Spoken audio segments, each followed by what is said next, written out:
Hello everyone and welcome to a brand new video. In this one, I'm going to be discussing all the information that we received about Call of Duty Vanguard as well as Warzone Season 5, which is called The Last Stand and will be releasing on August the 24th. So, if you guys weren't already aware, a little bit earlier today, at the time of making this one, we did end up receiving the official roadmap as well as information about Season 5 of Call of Duty Vanguard as well as Warzone. And let me just say, Season 5 or The Last Stand is going to be a really major season in Vanguard as well as Warzone, probably the biggest one that we have seen so far. And with that all being said, I am going to be breaking it down in today's video, and if you want to enjoy this one at any given point in time, make sure you leave a like on it down below, as well as subscribe and turn on post notifications. So without further ado, let's actually dive right into it. And alright guys, so as you can see over here, we're on the official Call of Duty website, and as you guys can see, it states Call of Duty Vanguard as well as Warzone The Last Stand, August the 24th, and of course they state over here, Legends Never Die in Last Stand, the final season for Call of Duty Vanguard and Call of Duty Warzone live on August the 24th. So that is the first major piece of information that I want to mention in this video, and that's The Last Stand or Season 5 is going to be the final season for Call of Duty Vanguard. There will not be a Season 6. This is going to be the last one, which I think I will make a video shortly talking about why Vanguard only has 5 seasons as compared to Modern Warfare 6 and Black Ops Cold War 6. So with that being said, one thing they have to keep in mind about this season, and that Sledgehammer Games as well as Raven Software, they just go kind of off the wall with this particular season. As you guys can see,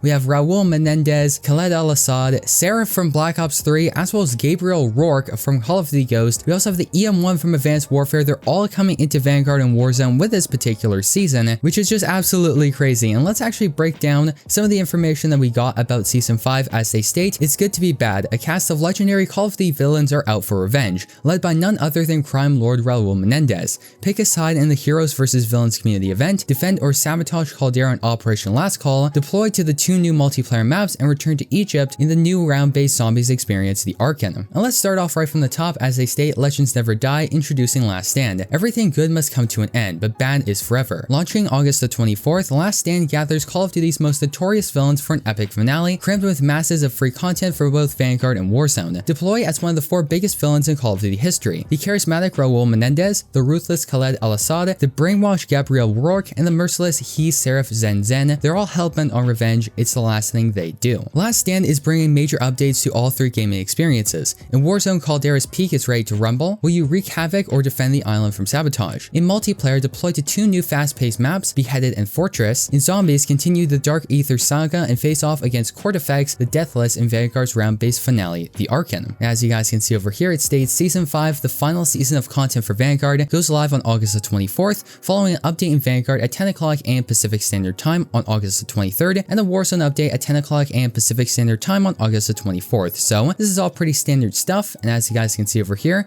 we got a little image of Warzone The Last Stand. And in today's video, I'm going to be just quickly talking about some of the content in Warzone. However, I'm going to be primarily focusing on the Vanguard content, and as you guys can see, we have a new POI expansion, which is pretty interesting, a new Gulag, some new weather as well as lighting changes, so that's always good, because within the past couple of seasons, Caldera has actually been a little bit dreary, you know, as opposed to being really sunny and stuff like that. There's also the new Doomsday Station, which I assume is going to be related to one of the mid-season events that is going to be happening, like the Heroes vs Villains event, which is actually going to be called Operation Last Call. And also we have Heroes vs Villains new seasonal event. And now let's go ahead and talk a little bit about Vanguard over here, and they state the new maps are Beheaded as well as Fortress, and they state take up position inside Lady Liberty's head in the small post-apocalyptic New York City landscape of Beheaded, and battle in a desert graveyard featuring the remains of old ships in Fortress. As well as there is going to be a brand new Zombies map, which is called the Arkan, and they state the epic conclusion of Vanguard Zombies is here in the latest round-based experience, featuring a familiar hunting ground, new narrative quest and side quest, new Dark Aether story revelations, and the final showdown with Cortifex the Deathless himself. And naturally, Beheaded, which is of course going to be one of the new maps, is going to be coming at launch, and they state navigate a war-torn Times Square in the post-apocalyptic small map built for fast action, battle under the neon lights outside famed Big Apple establishments, or take up position in Lady Liberty's fallen head, race through her arms, and dash through the subway to flank your enemies. And this particular map is going to be releasing at launch. And then we have Fortress, which is going to be coming in season, and they state deploy to the Mediterranean in this medium-sized map featuring close quarters interiors with rooftop access that grant you power positions. Fight in a maritime graveyard where ship remains layer the desert landscape. The eponymous Fortress incorporates an old ship in into its own design, creating a varied landscape to be exploited by savvy operators. And naturally, we also have a new round-based zombies experience, which is the Arkan, and this is actually an image that we got from it, which is pretty interesting. And alright, now let's actually talk about the content that's going to be in both Vanguard as well as Warzone. And let's actually talk about the new weapons. So the first one is actually the EX1, which is very similar to the EM1 laser rifle that we saw in Call of Duty Advanced Warfare. So as you guys can see just from that alone, this particular season is kind of off the wall. I mean, heck, in this image over here in Call of Duty Vanguard, we have Raul Menendez firing an Advanced Warfare weapon in Warzone, standing next to a character from Call of Duty Ghosts. So with that being said, they also state in addition to the EX1 energy rifle, they will have a new lightweight RA-225 submachine gun and 3 other armaments throughout the season, the Velloy Revolver plus the BP-50 and Liana 58 assault rifles. And of course, the new task force is going to be Task Force Tyrants, and they state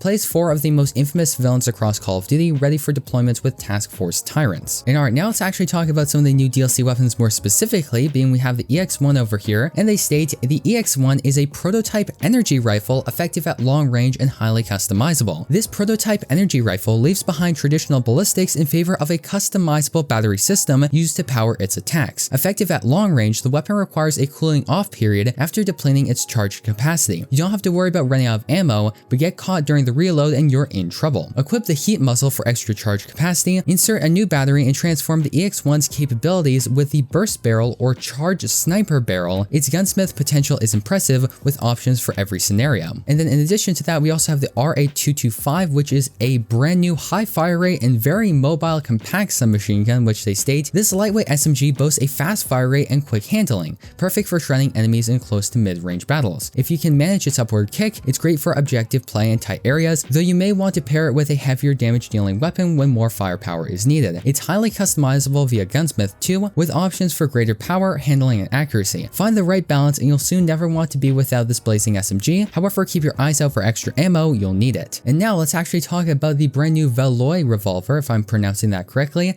and they state a combination knife and revolver that acts as both a lethal melee weapon and a pistol. And they state this rare weapon is a villain's dream, capable of landing one-hit melee eliminations while also holding 6 rounds in the chamber for extra versatility. Its damage isn't remarkable, but will do the job against a fleeing or damaged opponent. Operators can obtain the Velloy Revolver by purchasing it in a bundle available in Season 5 or by completing one of 2 in-game challenges, and the challenges are in multiplayer get 15 melee kills, and in zombies get 1,000 eliminations using pistols that have been pack-a-punched. And they also state that the BP-50 and the Liana 57 assault rifles are going to be coming with the mid-season update. So now with that being said, let's actually talk about the new operators that are going to be coming with Season 5, which are naturally all the villains. So the first one is Raul Menendez, which of course was the main antagonist character from Call of Duty Black Ops 2, and he's going to be coming into the game at launch. And the next one is actually Khaled Al-Assad, which, just as a little bit of a correction, I mentioned that he was a Call of Duty Ghost character. My mistake, he is a Call of Duty 4 character from the original Modern Warfare game, and he's also going to be coming into the game at launch. And then the third character who I was thinking of, who is from Call of Duty Ghost, is of course Gabriel T. Rourke, who is of course the main antagonist from the Call of Duty Ghost campaign. And then finally, of course, we have Serif over here from Call of Duty Black Ops 3, and she's of course going to be the last new operator, and she's going to be coming in season. And then also right here at the end, we have a little bit of a teaser image as to an event that is going to be happening a little bit later in season. So yeah, guys, with that being said, that's going to effectively wrap up today's video. I hope you went on to enjoy it, and if you did, don't forget to leave a like on it down below, as well as subscribe and turn on post notifications, so that way you guys will not miss any of the latest and greatest Call of Duty news, class ups, intel, and so much more. So yeah, with that being said, that's going to effectively wrap up today's video. It's pretty crazy to think about that we're about to enter the final season of Call of Duty Vanguard. You know, August the 24th, we have Season 5, and then in September, we are going to be getting the Call of Duty Next event, where we have the reveal for Modern Warfare 2 multiplayer. Then of course, we have the beta, and then in October, we're going to be able to play the Modern Warfare 2 campaign a little bit early. And then of course, on October the 28th, we are going to be getting Modern Warfare 2, which is just absolutely crazy to think about. So with that all being said, thank you very much for watching. I'm your host, Steeper Jungle, and I hope to see you in the next one.